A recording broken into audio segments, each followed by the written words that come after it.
రాముడు నడయాడిన నేల, నరనారాయణుడిగా వైకుంఠవాసుడు కొలువు తీరిన ప్రాంతమిది. అంతటి చరిత్ర కలిగిన భద్రాచలంలో శ్రీరామచంద్రుడు సీతాలక్ష్మణ సమేతుడై కలియుగ కష్టాలను ఎదుర్కొంటున్నాడు. రామాయణం నాటి స్మృతులకు నిలయమైన భద్రాచలంలో భారతీయ చరిత్రలో ఆదర్శ పురుషునిగా ఘనతికెక్కిన రాముడు అరణ్యవాసం నాటి కష్టాలను ఇంకా ఎదుర్కొంటూనే ఉన్నాడు. తెలుగు రాష్ట్రాల విభజనకు ముందు నిత్య కళ్యాణం పచ్చతోరణంగా విలసిల్లిన భద్రాద్రి ఉనికిని కోల్పోతుంది. భద్రాచలం మండలంలోని ఏటపాక, కన్నాయిగూడెం, పిచ్చుకలపాడు, పురుషోత్తంపట్నం, గుండాల గ్రామాలను ఆంధ్రప్రదేశ్లో కలపడంతో భద్రాద్రి మండలం ప్రభావం పూర్తిగా కోల్పోయింది.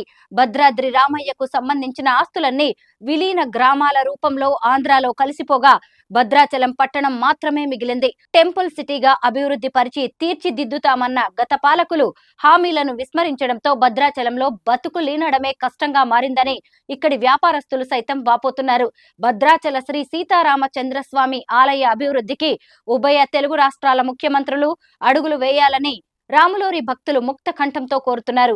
ఆర్థికంగా మౌలిక వసతుల అభివృద్ధి పరంగా అవస్థలను ఎదుర్కొంటున్న భద్రాచల రామయ్య ఆలయానికి పూర్వ వైభవం తీసుకొచ్చేందుకు ప్రత్యేక నిధులు కేటాయించడంతో పాటు ఉభయ రాష్ట్రాల సరిహద్దుల్లో ఉన్న ఈ ఆలయ అభివృద్ధికి సీఎంలు అంకితం కావాలని వారు కోరుతున్నారు.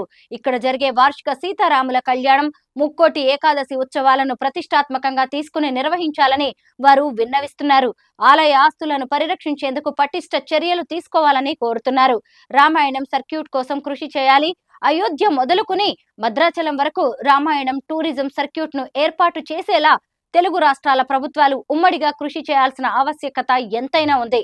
కేంద్ర ప్రభుత్వం సైతం తెలుగు రాష్ట్రాల పట్ల సానుకూల ధోరణితో అడుగులు వేస్తున్న నేపథ్యంలో ప్రత్యేక చొరవ చూపి ఆలయ అభివృద్ధికి కేంద్ర సహకారం తీసుకోవాలని రామయ్య భక్తులు కోరుతున్నారు. చరిత్రలో గుర్తుండిపోయేలా ఉభయ తెలుగు రాష్ట్రాలతో పాటు ప్రపంచ దేశాల్లోని రామ భక్తుల పూజలందుకుంటున్న భద్రాద్రి రామయ్యను గత దశాబ్ద కాలంగా పాలకులు విస్మరిస్తూ వస్తున్నారు. ప్రభుత్వ పక్షాన తలంబ్రాలు, పట్టు వస్త్రాలను కూడా అందజేసేందుకు ముఖ్యమంత్రులు రాని దుస్థితి నెలకొంది. ఇటువంటి అంశాలు తెలుగు రాష్ట్రాల భక్తులతో పాటు రామయ్యను ఇలవేల్పుగా కొలిచే భక్తుల మనోభావాలను దెబ్బతీస్తున్నాయి. ఆంధ్రప్రదేశ్ ముఖ్యమంత్రి నారా చంద్రబాబు నాయుడు, తెలంగాణ ముఖ్యమంత్రి యనుమల రేవంత్ రెడ్డి ప్రజాభవన్ లో భేటీ కానున్న నేపథ్యంలో విలీన గ్రామాల అంశాన్ని ప్రాధాన్యతగా తీసుకుని చర్చించాలని ఈ సందర్భంగా భక్తులు కోరుతున్నారు. తెలంగాణకు ఆయా గ్రామాలను తిరిగి కేటాయించేలా ఇరు రాష్ట్రాల ముఖ్యమంత్రులు అంగీకరిస్తే భద్రాచలం మండలానికి పూర్వ వైభవం దక్కుతుందని స్థానికులు అభిప్రాయపడుతున్నారు.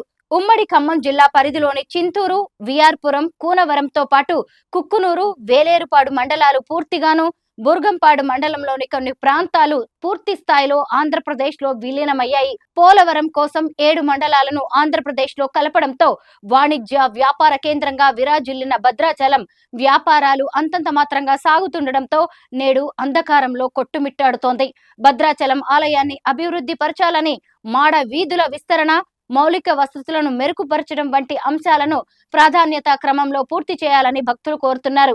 ఆంధ్రాలో విలీనమైన ముంపు మండలాలను కలుపుతూ భద్రాచలం రైల్వే లైన్ ను ఏర్పాటు చేయాలని భక్తులు ఆకాంక్షిస్తున్నారు. హాట్ టాపిక్ గా తుమ్మల లేఖ ఆంధ్రప్రదేశ్ లో విలీనమైన 5 గ్రామ పంచాయతీలపై చొరవ తీసుకోవాలంటూ సీఎం రేవంత్ రెడ్డికి రాష్ట్ర వ్యవసాయ శాఖ మంత్రి తుమ్మల నాగేశ్వరరావు లేఖాస్త్రం సంధించడం హాట్ టాపిక్ గా మారింది. భద్రాచలం పట్టణం మినహా మిగతా గ్రామాలు ఆంధ్రాలో విలీనం కావడంతో భద్రాచలం పట్టణానికి డంపింగ్ యార్డ్ కూడా లేకుండా పోయిందని, అంతేకాకుండా సరిహద్దు సమస్యలతో ఇక్కడి ప్రజలు ఇబ్బందులు పడుతున్నారని తుమ్మల సీఎంకు రాసిన లేఖలో పేర్కొన్నారు.